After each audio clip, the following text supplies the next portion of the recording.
fii 35 hectares la maanaam 15 hectares aménagés ci biir 35 hectares yooyu maanaam 15 hectares aménagés mooy 15 hectares yu am ndox mën nga cee installer asperseur mën nga cee installer goutte à goutte. fii tamit li ñi nga xamante ne moom la ñu gën di béy mu ngi nekk oignon piment gombo. fii dañ fiy liggéey à chaque jour nekkul par campagne kese daa nekk chaque jour ñoo ngi fi maanaam lii buy jeex rek ñuy def leneen. muy nawet ak muy noor. Biram Sarr travaille à la ferme agropastorale d'Agababou dans la région de Thiès. Cette ferme, installée par l'ANIDA, a créé des emplois pour 34 jeunes vivant dans la zone, organisés en GIE. Ces jeunes assurent eux-mêmes le financement de leurs activités. bu ñuy débuter campagne dañuy dem ci banque bi maanaam signé ak moom ay kayit mu lebal ñu maanaam somme bi nga xamante ne moom la ñuy soxla pour maanaam campagne bi. boo demee ba récolte lépp loo xamante ne récolté nañ ko jaay ko dañ koy verser banque.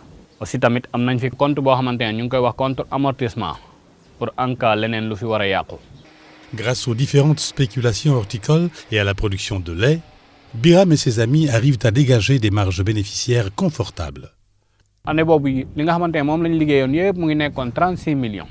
ku nekk amoon na 1,8 million waa ci année bi waa ci benn campagne rek ku nekk amoon na 1,8 million.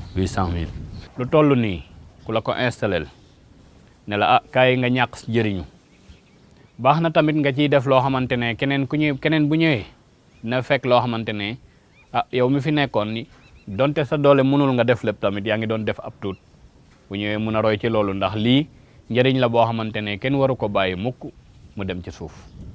wax dëgg na yàlla am na ñoo xamante ne depuis bi ñu fi duggee ba léegi wutatuñu leneen. À l'évidence, la mise en place de cette ferme impacte positivement sur la vie de Biram et celle de sa famille. Vraiment bu ferme bi ñëwee fii boobu ba léegi ñu ngi xëy di wàcc wax dëgg yàlla di jëlee suñuy sutura di ko suturaal ak suñu njaboot gi nga xamante ne moom lañ toogandool fii. néeg bi ak mool yi nga gis fii yëpp sincèrement bi ma duggee foofu laa ko réalisé dëgg na yàlla man nekkoon naa fi mais réalisé moo woon lu mel nii dëgg na yàlla bëgg gis naa ne xanaa bu ñu yàlla jàppalee vraiment dina gën a dox waaw gis nañ ci loolu ndax fas bi tamit ci activité yi la fa lañ ko jëlee.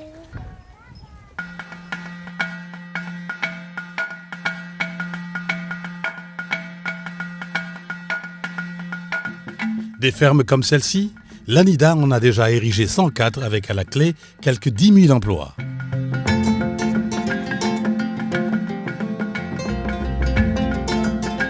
Ces fermes modernes, tout comme celles des domaines agricoles communautaires, constituent l'un des piliers de la stratégie du PSE pour faire de l'agriculture un des moteurs de la croissance. À cela s'ajoute la modernisation des exploitations familiales, l'émergence d'un entrepreneuriat agricole basé sur une synergie intelligente entre l'agrobusiness et l'agriculture familiale et des stratégies pertinentes d'adaptation au changement climatique.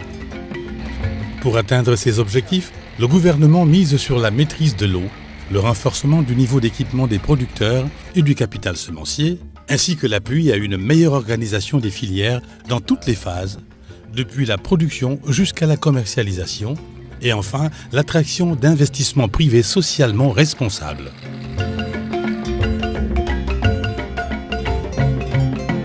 L'autosuffisance est devenue le maître mot de la politique agricole. Les résultats obtenus sont assez éloquents. Le riz paddy est passé de 405 000 tonnes en 2012 à 950 779 en 2016, soit plus qu'un doublement de la production. La filière oignon a déjà dépassé l'objectif fixé en 2017 de produire 350 000 tonnes. Déjà en 2016, 400 000 tonnes ont été récoltées, permettant à notre pays de couvrir pour au moins 8 mois ses besoins. Il en est de même pour les filières tomates et pommes de terre.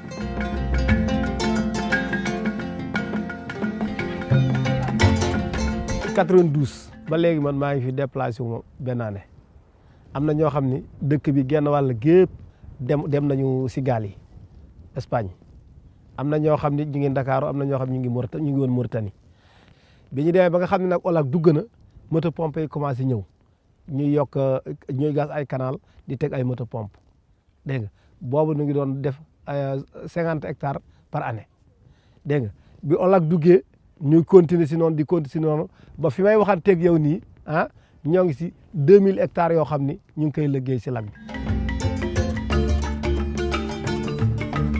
oto bi taxaw daaw sama toolu pataas si laa ko génnee 4 millions. année 2016 su ma si amee 4 millions rendement bu yokku la lan moo ko waral dañuy draguer porte bi kon noo ngi gën a avancé.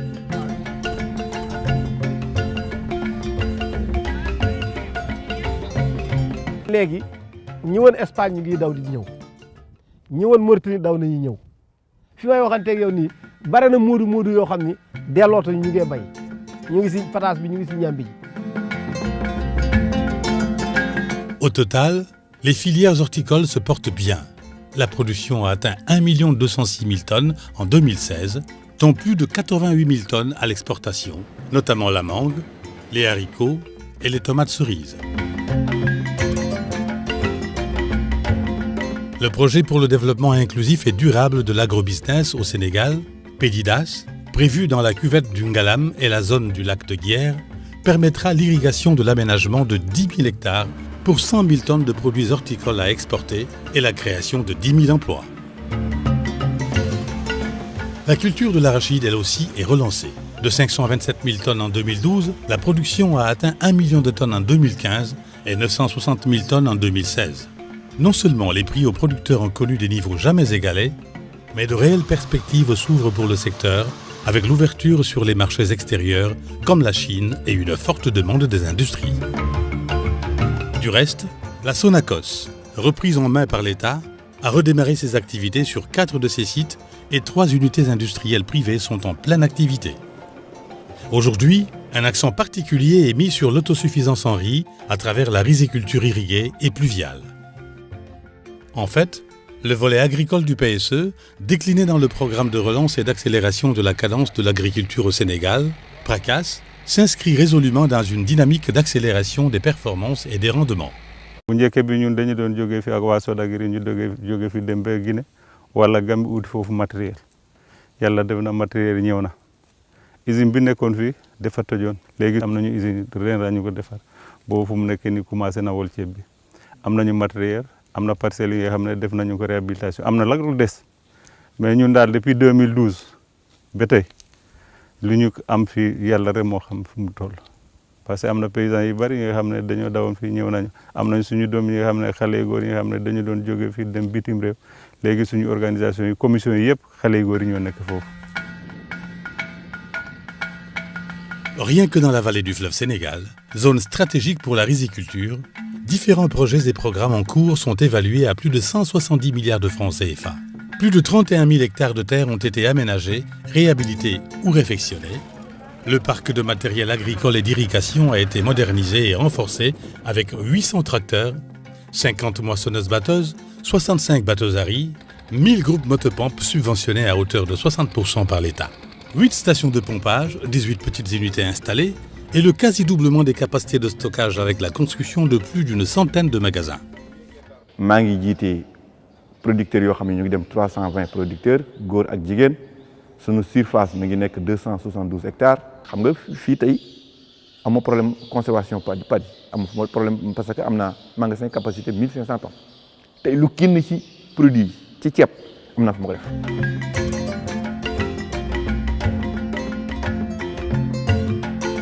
Aujourd'hui, le défi majeur réside dans le renforcement de la transformation des produits agricoles pour leur apporter de la valeur ajoutée. La bataille est bien engagée avec l'installation de plusieurs unités industrielles. Ainsi, on note une nette amélioration du plateau technique des unités de transformation, améliorant ainsi fortement la qualité du riz de la vallée. C'est dire que de réels efforts ont été consentis par les pouvoirs publics pour booster le secteur agricole et gagner définitivement le pari d'une agriculture moderne et rentable. L'émergence de véritables entrepreneurs agricoles avec un accroissement sensible des revenus dans toutes les filières et la création de milliers d'emplois sont autant d'atouts qui permettent au Sénégal de continuer à réduire significativement ses importations de produits alimentaires et de se positionner progressivement sur les chaînes de valeur mondiale avec une offre diversifiée et de qualité.